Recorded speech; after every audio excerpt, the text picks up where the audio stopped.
Hello and welcome to another episode of Virtual Legality. I'm your host, Richard Hoeg, managing member of the Hoeg Law business law firm of Northville, Michigan, and I'm also a mergers and acquisitions lawyer. And my God, were there some mergers and acquisitions last night.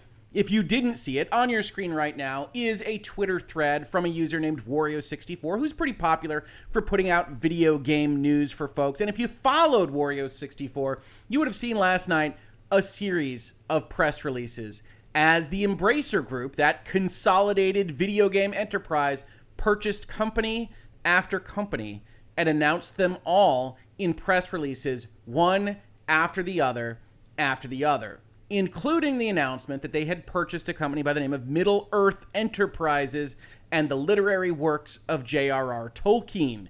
We're going to talk about that. That's the big ticket item that everybody wants to hear more about, but we're going to go through it all because Embracer Group has basically launched a new foray into some unusual aspects of things that are vaguely connected to what they were already doing. Now, before we get into the details there, I do want to point out that this is a channel supported by viewers and listeners like you through Utreon and through Patreon. And if you do support the channel through one of those platforms, you can support it on a monthly basis. And today's video is that monthly support. And I want to thank the sponsors who have subscribed at those tiers: Brendan Coleman, Chillin' Joy, Falcus Vipus, Lady Emily, Lethal 5-String, Nord, Opal Studded Dagger, and Sinfrog. We cannot do it without support from folks like you.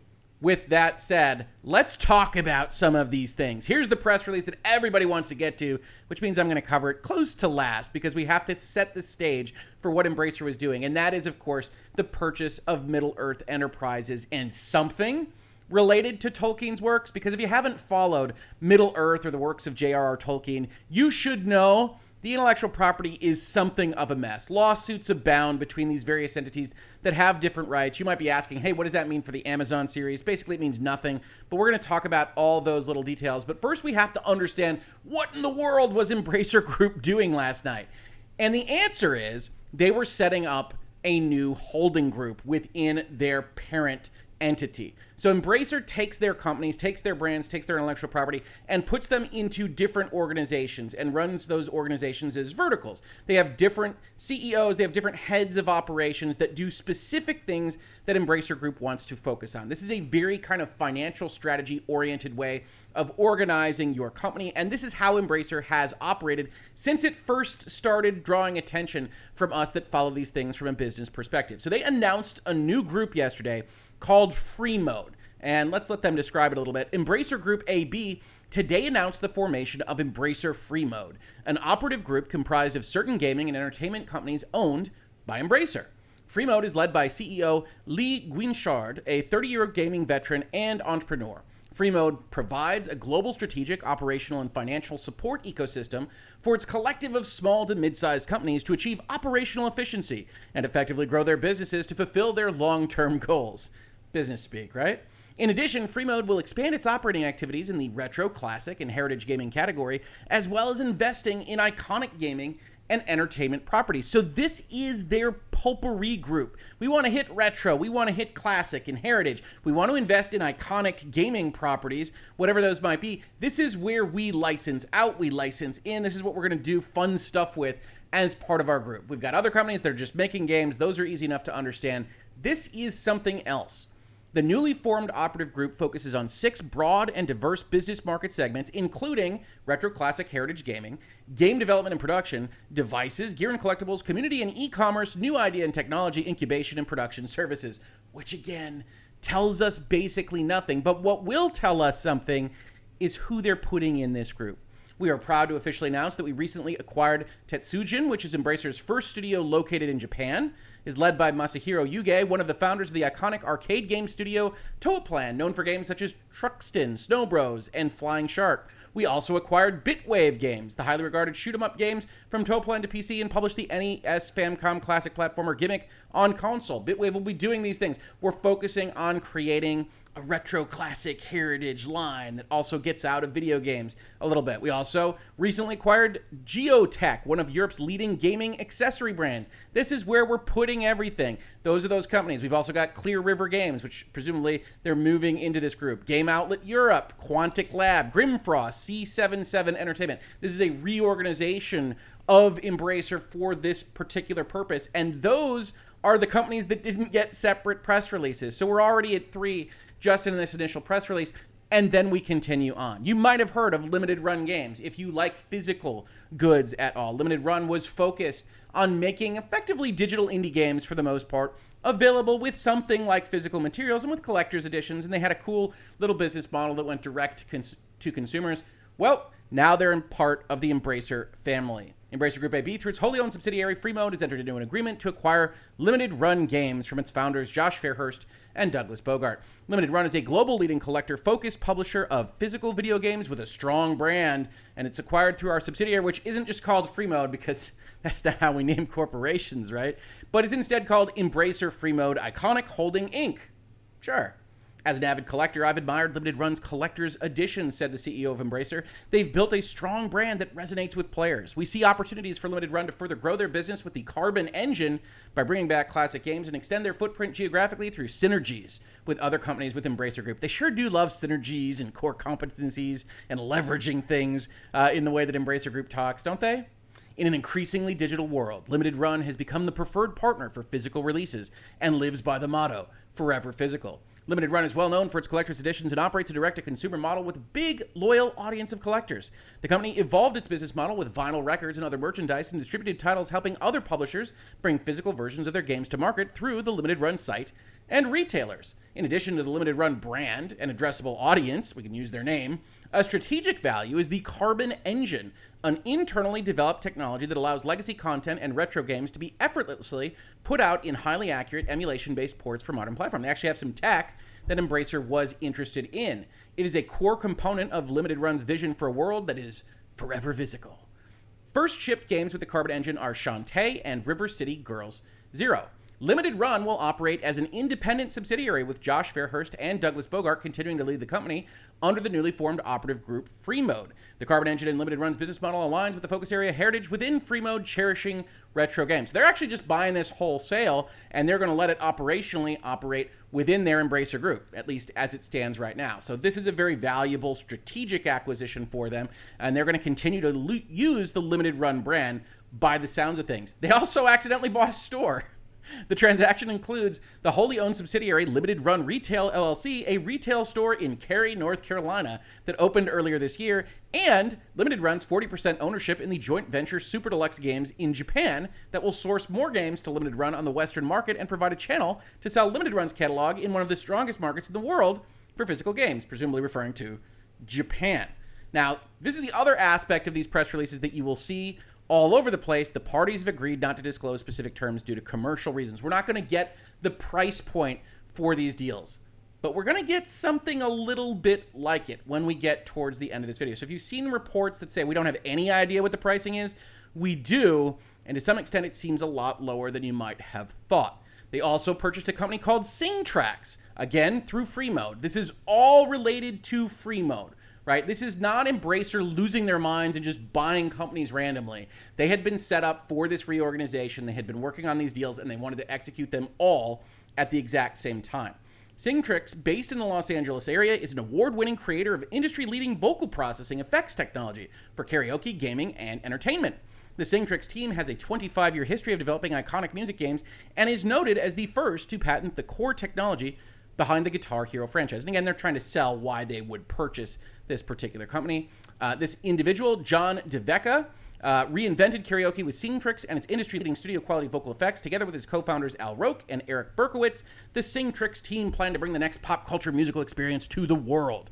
Through the acquisition, Freemode welcomes a highly innovative team of 5 and its extensive network that will strengthen Freemode's game development and present new opportunities for music and audio gaming products. This strikes me as a deal where they just liked the guy. And they like potentially what the technology is. They don't appear to actually have a strong presence in the market right now. It's only a team of 5 people, not usually the kind of purchase that gets a big press release and otherwise gets protection from what the price was, etc., etc. This one is one of the more unique purchases that I saw announced yesterday, and I think it's very, very interesting. I'm interested to see where they go with it and what they plan to do with this particular group of 5, as they put it. So we've got Limited Run Games, we've got Slingtrix, we've got more folks. They also purchased a company called Tuxedo Labs. This was actually not purchased by Freemode, so that's interesting. This was purchased by Saber Interactive, one of their main game development arms. They purchased a company by the name of Tuxedo Labs that is primarily known for its PC game Teardown, which went into early access in 2020, came out of early access in April of this year, apparently was their first game, and sold over 1 million copies on Steam. I gotta tell you, if you can sell 1 million copies of your game first go, yeah, I think you're gonna get some eyeballs. You're gonna get some interest from some strategic partners, and we know it's an era of acquisition right now. Now, unfortunately, I haven't played this game. They say it's voxel-based, I believe, and they describe the value proposition here as a uniquely talented team focused on physics-based game technology and design. Now, this company only has one game that only came out this year. So one thing we see in their purchase price description is what we call an earnout. Or as Embracer says, the parties have agreed not to disclose specific terms due to commercial reasons. The purchase price contains an upfront part and a long-term potential earnout. So when you've got a company or any other asset that you don't quite know the value of, right? They look very strong. They had a massive success early on. They sold 1 million copies of their first game, but they haven't proven longevity, that they're going to stay in it to win it, and that this is just not a flash in the pan for what they've put together. You figure out a way to bridge that gap by saying, we're going to pay you this amount now, which is what we can actually confirm you're worth to us right now. And if you are as grand and as valuable as we hope you are, and you think you are, then if you hit these milestones, like you triple your revenue in the next couple of years, whatever it might be, you can set them as however you like, and we don't get more details here, then we're going to pay you more money. So you might see this as something like it's $10 million company, but we owe you another $15 million if you hit these revenue goals at the 18-month mark and the 36-month mark or whatever. And so in that way, you don't screw over the other side. If they really are that diamond in the rough that honestly you're looking for when you purchase them, they get the value that they've otherwise provided, but you don't have to risk it on the future.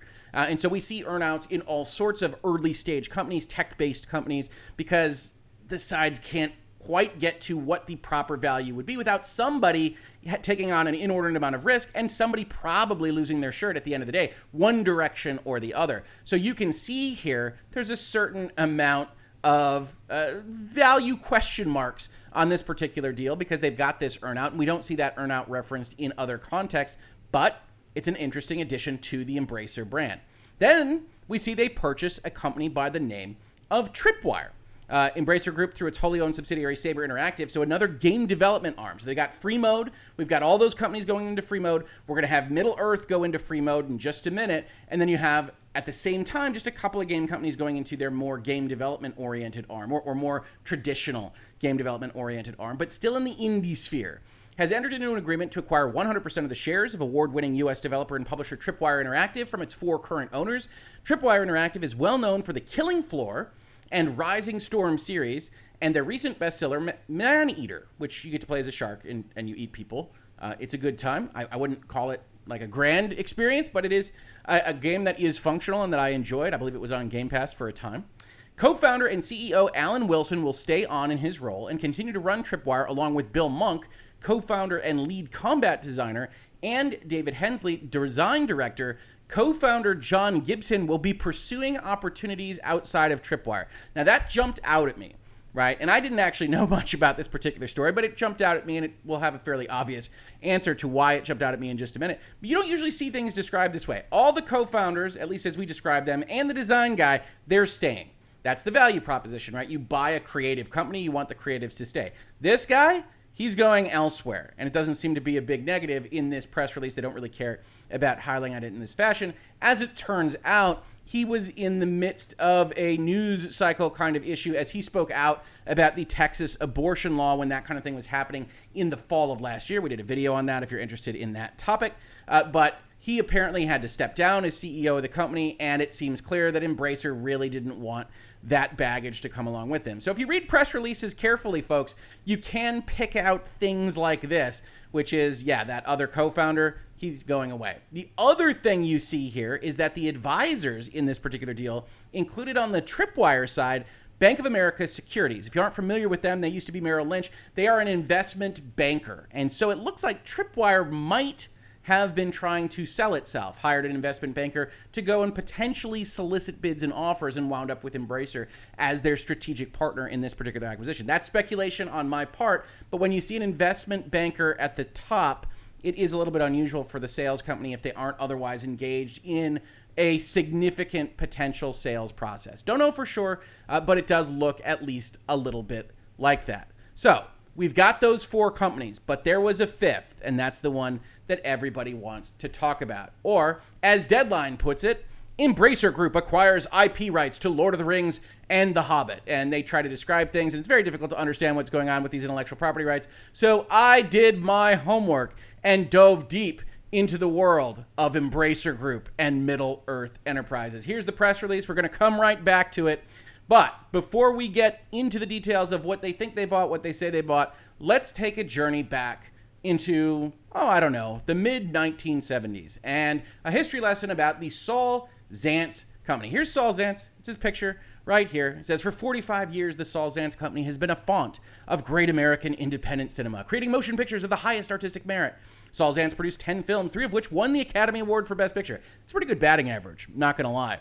One Flew Over the Cuckoo's Nest, Amadeus, and The English Patient. Few producers own a home run record like this. And then it continues on from there. How amazing. The Lord of the Rings.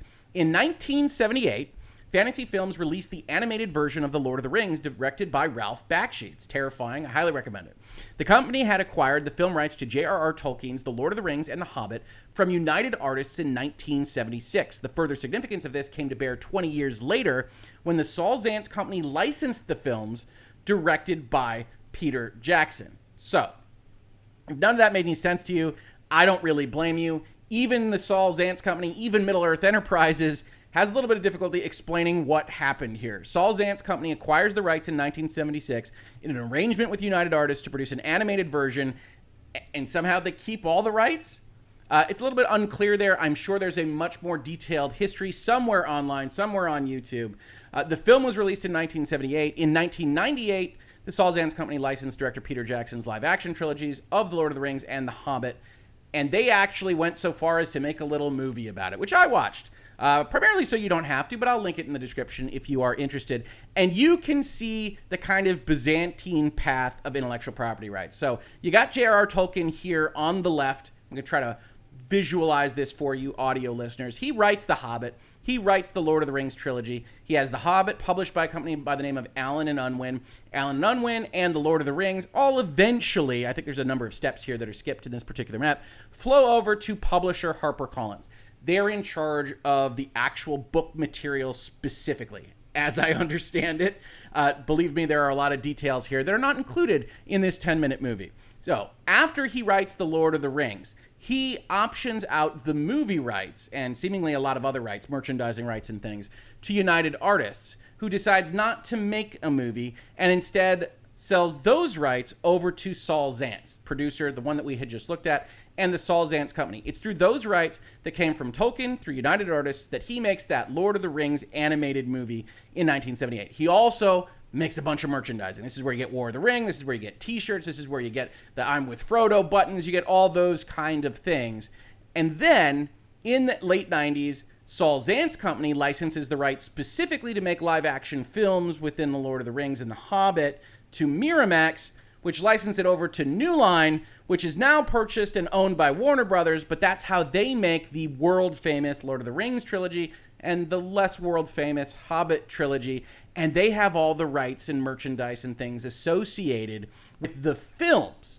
Films are based on the books, merchandise based on the films. Can't actually cross the streams there, can't make the merchandise directly on the books. Why? Because Saul Zaentz didn't option that to Miramax, so it can't get all the way to New Line and Warner Brothers. He keeps that at a company that's now called Middle-earth Enterprises, used to be called Tolkien Enterprises, and that's why you see the bifurcation that you have seen in Lord of the Rings fandom, right? When you go play the Lord of the Rings online, that's based on the books. When you talk about the Shadow of Mordor, that's based on the books. It uses place names from the books, at least. I don't know if it's based on anything that Tolkien would recognize, but that's separate from New Line and Warner Brothers having the license right to the Lord of the Rings specifically. Even then, there's conflict, though, right? constant conflict. Warner Brothers, Tolkien Estate settled $80 million Hobbit lawsuit in 2017. And this is just one of the number of lawsuits that you can find on this particular topic. This was actually about the fact of whether or not Warner Brothers and New Line had the rights to make Lord of the Rings slot machines, and whether digital rights actually went with the movies or whether they were only allowed to make physical manifestations of the movies and digital rights stayed in a different place. Now, you might say to yourself, Rick, I'm looking at this map. I don't actually see the Tolkien estate. I see J.R.R. Tolkien here. I see HarperCollins. I see Middle-earth Enterprises. And I see WB. What does the Tolkien estate have to do with any of this? Well, that's where Amazon comes in. I hope you're holding on to all of this information, right? Amazon, here announced again in 2017, it was a big year for Lord of the Rings news, sets the Lord of the Rings TV series in mega deal with multi-season commitment. So the Tolkien estate starts shopping a television series to everybody. They shop it to Amazon and Netflix and HBO. And it said, at least in Hollywood rumors from this Deadline article, and this is how I remember this story going when it happened, that the Tolkien estate was looking for $200 or $250 million just for the rights. Not to help make the show, not to otherwise, build sets, film a show, do these various things. They wanted that to just be the upfront fee for even getting the right to do this at all. And the rumor is that Amazon paid $250 million just for that. Or as Deadline says, it's just for rights. Before any cost for development, talent, production, and proposition, whose finances industry observers called insane. And that's what Amazon is putting out there next month. It's a show that they promised to do for certain seasons. And that it later came out, at least again in the quotes from Amazon and other links, that the Tolkien estate had made Amazon promise that they wouldn't touch the Third Age, the era in which the Lord of the Rings and the Hobbit take place, the Peter Jackson side of things, even though the Tolkien estate has the rights to them. Or do they? The Tolkien estate certainly thinks they do, and the way that this works in all of the research I was able to find is that when the transfer of movie rights happens here between J.R.R. Tolkien and United Artists, they retain, the Tolkien estate does, or what is now the Tolkien estate, J.R.R. Tolkien himself at the time, retains the rights to long-form television series. And there's two different things that pop up online if you look this up. It is more than 4 episodes or at least 8 episodes are the two numbers that I've seen. And I think that people just figure that out because the Amazon series is 8 episodes long.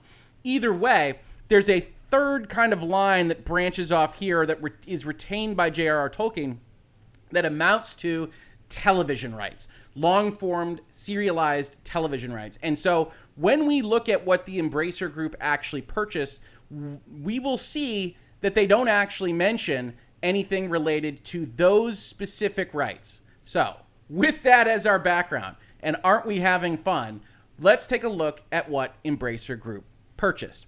Embracer Group AB, through its wholly owned subsidiary Freemode, has entered into an agreement to acquire Middle-earth Enterprises, a division of the Saul Zaentz Company, which owns a vast intellectual property catalog and worldwide rights to motion pictures, video games, board games, merchandising, theme parks, and stage productions. So they don't own the rights to the books. We know those are up at HarperCollins. They don't own the rights to television, or at least not long-form television. It appears that they could make something like a mini-series, a 4-episode serial that looks more like a movie than a long-form TV show. And they own the rights to other aspects of it, stage productions, theme park licensing.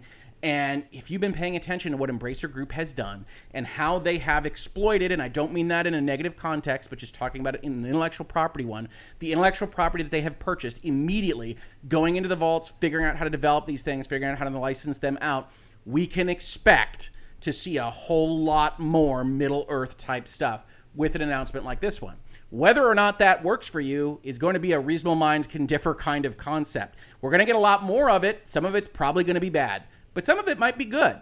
And so I like to maintain my optimism here. We're going to get it either way, so let's hope for the best. Now we get some quotes.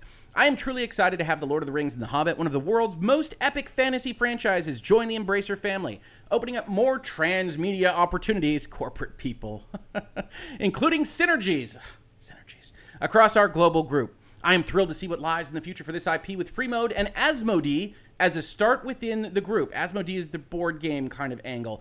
Going forward, we also look forward to collaborating with both existing and new external licensees of our increasingly stronger IP portfolio. Come ask us questions. right? Middle-earth Enterprises is effectively a licensing company. If you go to their website, you will see a big tab that says, hey, I'd like to license Middle-earth. Can I make t-shirts? Can I make board games, lunch boxes, whatever? And they're like, sure, let's talk about it. Submit your application. They even say, we're not even going to put rates down. You just submit what you think a reasonable royalty rate would be, and we'll figure it out from there. Now, the Saul Zaentz Company says, we at the Zaentz Company have had the honor over the past half-century of stewarding the Tolkien rights so that Lord of the Rings and Hobbit fans worldwide could enjoy award-winning epic films, challenging video games, first-rate theater, and merchandise of every variety. We could not be more thrilled that it is Embracer now taking up the responsibility, and we are confident their group will take it to new heights and dimensions while maintaining homage to the spirit of these great literary works. Now, Embracer says, hey y'all, this is going to make some money. So we've got stuff that's already in the kitty. Key upcoming work set in Middle-earth, in which Middle-earth Enterprises has financial interests, whatever that might mean, include the much-heralded Amazon series The Lord of the Rings, Rings of Power, which will premiere on September 2nd, 2022, set thousands of years before The Hobbit and The Lord of the Rings. You might say, Rick, how in the world does that happen? And the answer is, looking at everything that's available online, it's a bit unclear.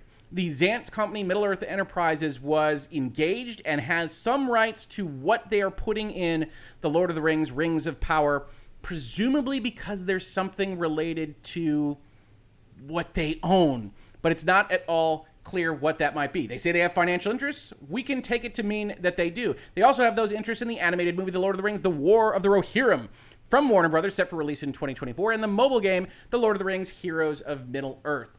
From Electronic Arts. So suffice it to say, the way this works is, even though something might otherwise be based on something that somebody else made, they have these certain core intellectual property rights to the merchandising of these things, and there are interactions about them, right? So you have the Tolkien estate, you have Warner Brothers, you have the Saul Zaentz Company, Middle-earth Enterprises. Now you will have Embracer stepping in to that third seat.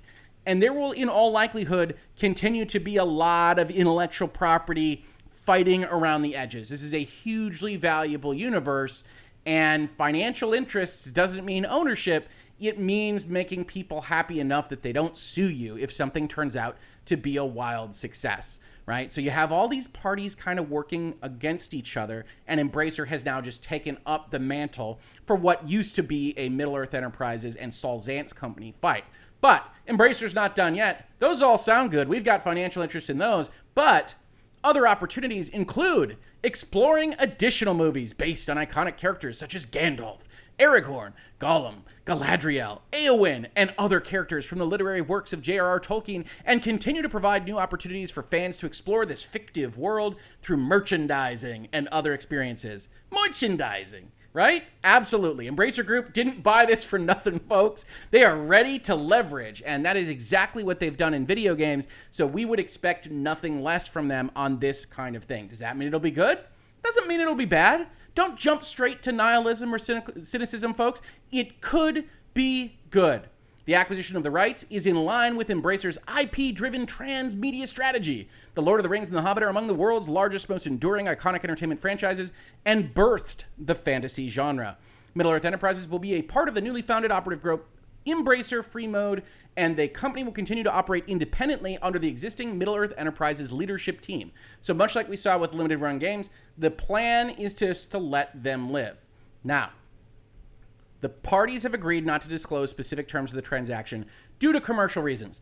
That's a little bit of corporate speak. It means they don't want to share on these particular terms. But Embracer did something else. They aggregated everything we've read about, which is 5 separate deals. It's actually a 6th deal we will see described, but not otherwise told about.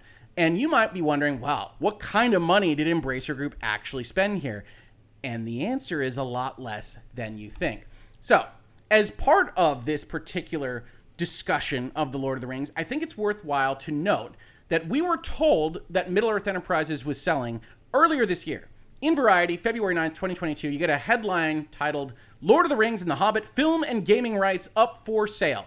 Variety puts together an article, an array of movie, merchandising, gaming, and live event rights to The Lord of the Rings, The Hobbit, and other titles from author J.R.R. Tolkien are coming up for auction now.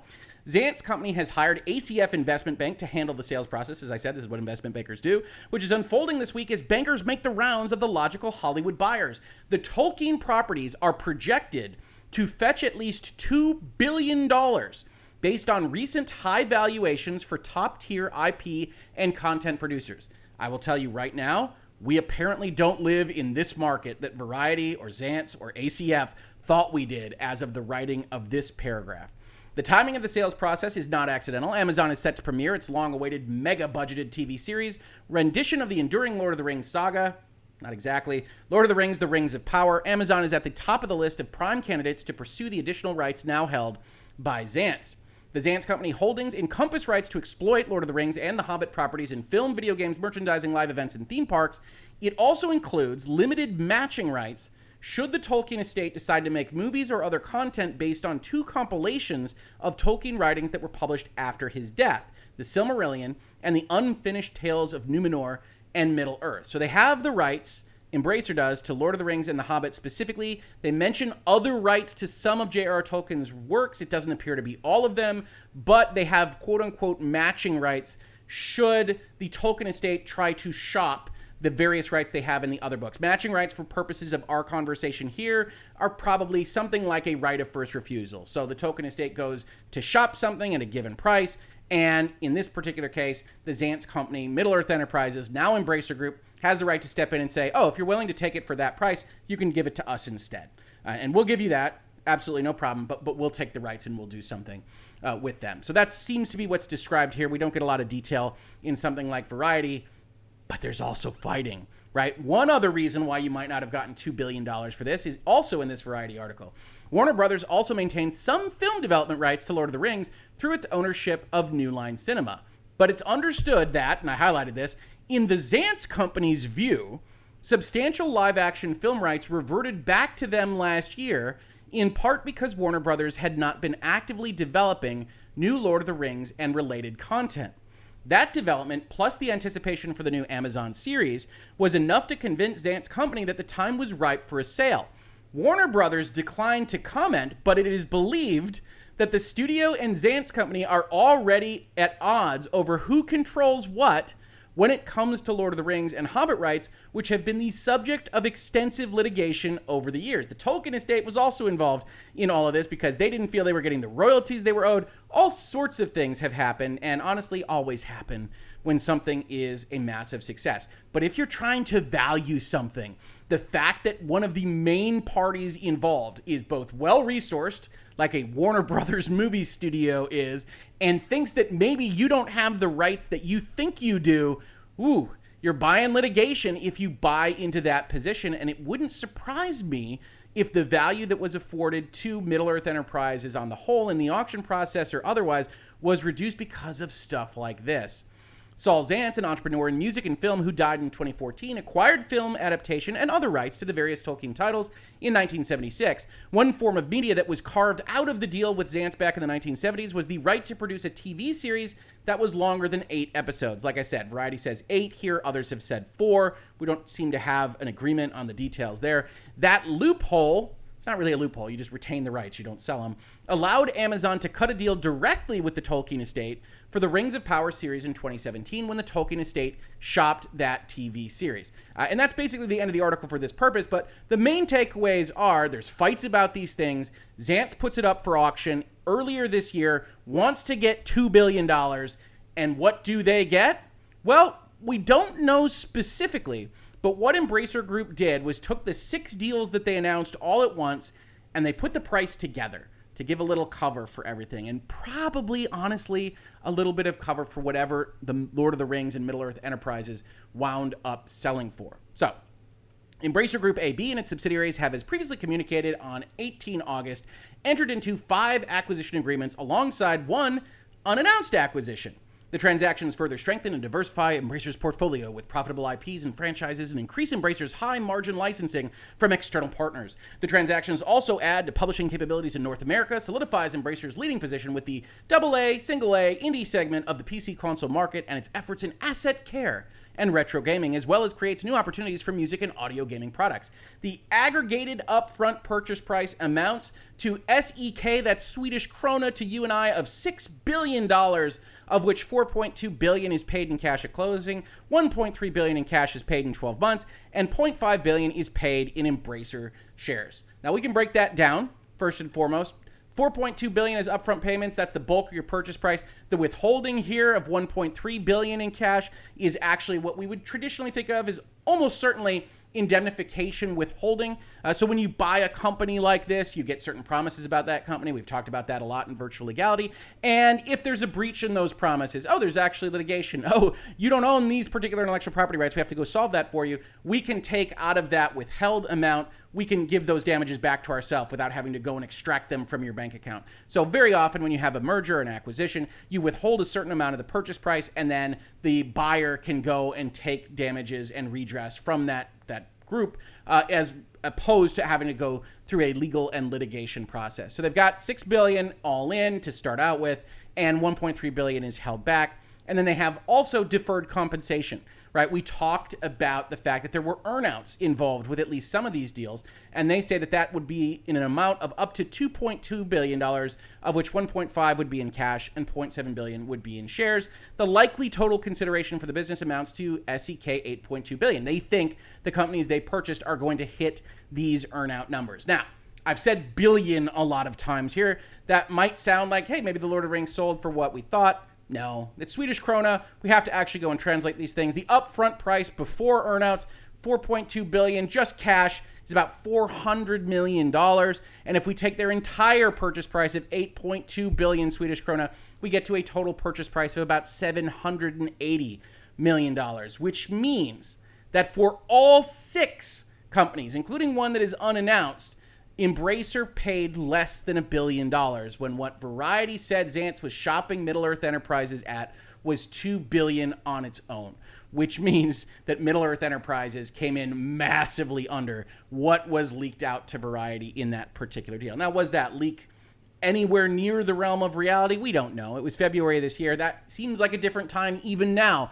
only 6 months later. But I wouldn't be surprised if litigation and other concerns and just a desire to liquidate and get the heck out of the Middle-earth business caused the Zantz company, Middle-earth Enterprises, to just lock this down in either direction. Now, I do think the Lord of the Rings, Middle-earth Enterprises is likely the big ticket item here, probably the bulk of that number, especially when we're talking about companies that have 5 people and things like that. That's not going to be the driver here. But it is worth noting that those are where the numbers come out. We also get a paragraph here describing, again, but slightly differently, what Embracer seeks to get out of all these companies.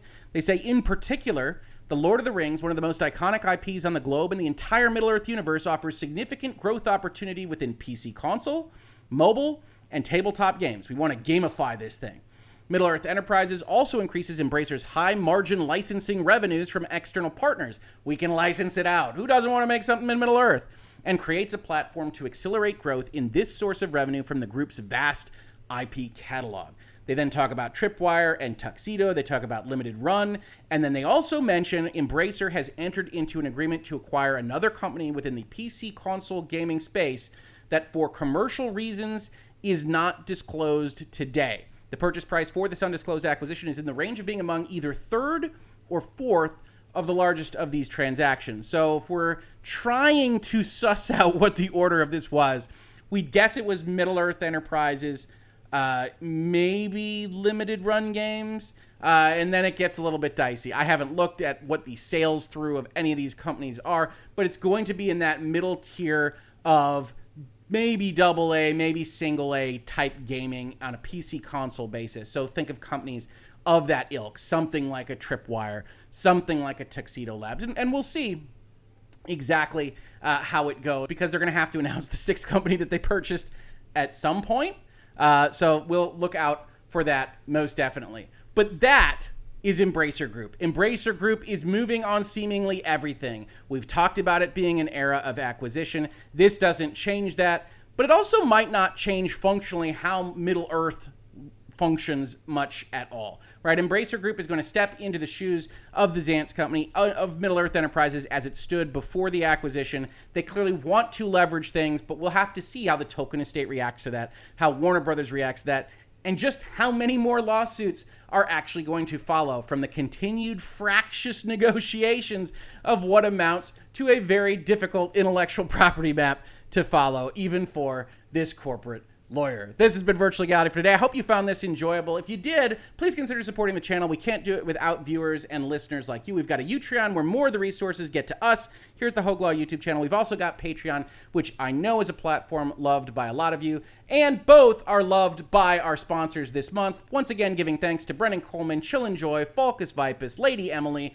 Lethal 5-String, Nord, Opal Studded Dagger, and Sinfrog. If you want to support the channel that way, please do check out those tiers. But if none of those interest you, just subscribe, tell your friends, ring bells, upvotes, engage with the content, leave comments, share us on forums, do all that fun stuff, because every little bit helps. If you watch this on YouTube, thank you so much for watching. And if you listen to it as a podcast, thank you so much for listening. And I will catch you on the very next episode of Virtual Legality. Virtual Legality is a YouTube video series with audio podcast versions presented as commentary and for education and entertainment purposes only. It does not constitute legal advice and does not create an attorney-client relationship. If you have legal questions about the topics discussed, please consult your own legal counsel.